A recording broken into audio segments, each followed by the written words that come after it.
Guys, welcome back to hinzes'news. This Inkbird thermometer is supposed to make your water smoker a set it and forget it oven by automatically blowing air into the cooking chamber. It is actually made for ceramic grills like the Kamado Joe, but they do ship an adapter for the Weber Smokey Mountain or a Napoleon or any other water smoker you can use with vents. There are already a lot of unboxing videos, so I'll just focus on the test with the Weber Smokey Mountain. The installation is a little clumsy with the brackets on the vents, but it actually holds the adapter in place. I closed down the remaining vent holes with just some tin foil. And this prevents the airflow into the cooking chamber and makes it only flow through the hole that you have the adapter on. I fixed the tin foil on the inside. The steel brackets are a little tight, so you may loosen them up a little before attaching them to the vents. All in all, the setup process is pretty straightforward. You set up an Inkbird account, hook it up to your Wi-Fi, and just prepare your water smoker as you would normally. As you can see here, I used the charcoal ring as a kind of diffuser that the airflow does not go directly into the charcoal. For this purpose, I got some 10 briquettes lit up here. And since this is only a test, I have very few charcoal in the cooking chamber. The Smokey Mountain is equipped with the temperature probe on the top grill grate. The briquettes are lit, and so let's go and check out if we really can have a set it and forget it oven here with the Inkbird thermometer. The Weber Smokey Mountain is already an awesome piece of tech. It really is very stable temperature-wise, and I usually do not have any problems, but this solution seems to be just more convenient. So the usual initial setup, I open up the vents until the temperature in the cooking chamber is about 90 degrees Celsius, depending on the target temperature I want here. The target temperature is set to 107 degrees Celsius, and so I fully close down the other two vents on the bottom now. In the cooking chamber now the temperature rises, as you can see here. As I have the target temperature reached, I turn on the Inkbird thermometer, because it would not make sense to turn it on prior to this point, as it would just blow in air as the temperature rises anyway from the lit briquettes. The temperature now climbs up to about 120 degrees Celsius. As you can see, the fan is off now, and we have to wait until the temperature drops to the target temp due to the closed vents. This is an impression here of how the vents look like with the adapter attached and the tin foil. Everything's running smoothly so far. Just for the fun of it, I put in a piece of wood to smoke, even if this is only for test purposes. It got pretty dark in the meanwhile here outside in Austria. Yeah, and this piece of wood started smoking immediately. The water bowl is filled with 2 liters approximately. So we're approaching the target temperature now.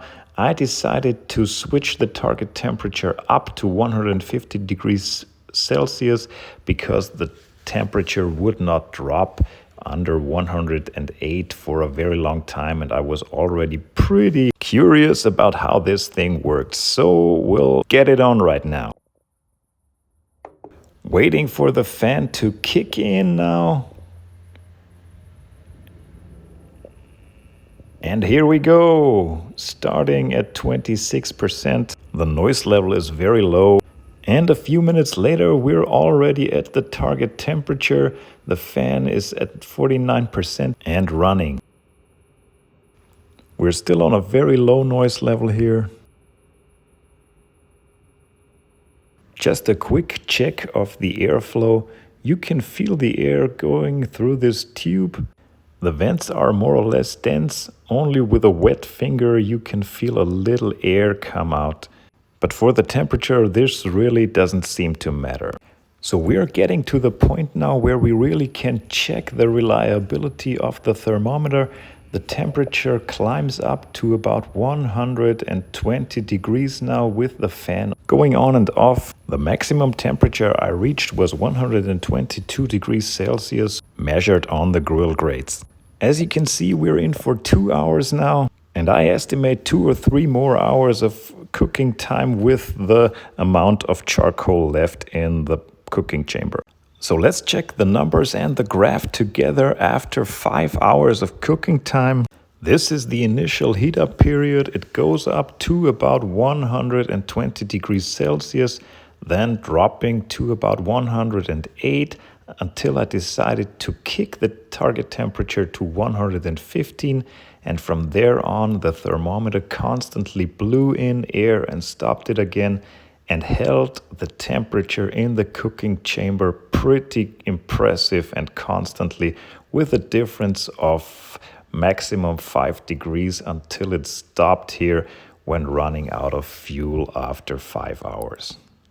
I went to sleep at midnight and just switched off the Inkbird. Early next morning, the moon is in the northwest now. Before work, I got out and checked the settings and the charcoal there in the cooking chamber. As you can see, we're running at 22 degrees Celsius. There are some briquettes remaining here in the back that obviously could not ignite due to the distance they had to the other briquettes and the fact that I put in a very low amount of briquettes overall. By the way, I can really recommend this 2 charcoal grill mod for the Smoky Mountain. It really helps the charcoal to remain on the grates. Overall, guys, everything's still in place after 8 hours. So let's get to the bottom line of this Inkbird thermometer that really makes your water smoker, especially the Weber Smokey Mountain, a real set it and forget it unit. It is relatively cheap compared to the competition. It is reliable and super easy to set up and use, and overall makes the Weber Smokey Mountain or any other water smoker a real set it and forget it unit. From my point of view, there is room for improvement too. The installation of the Weber adapter is, compared to the ceramic models, a little bit more clumsy. It needs a power outlet for use, or you go for a mobile battery. And finally, the app seems to be in beta mode still right now.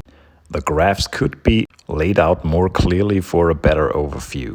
Guys, this has been it for my review of the Inkbird thermometer that really makes the Weber Smokey Mountain or any of the water smokers out there a perfect set it and forget it unit, and it really saves you from buying a pellet grill or some other crazy and expensive stuff. So guys, check out hinzes'news for more pizza, great tech and fun stuff, and as always, have fun doing the barbecue smoke.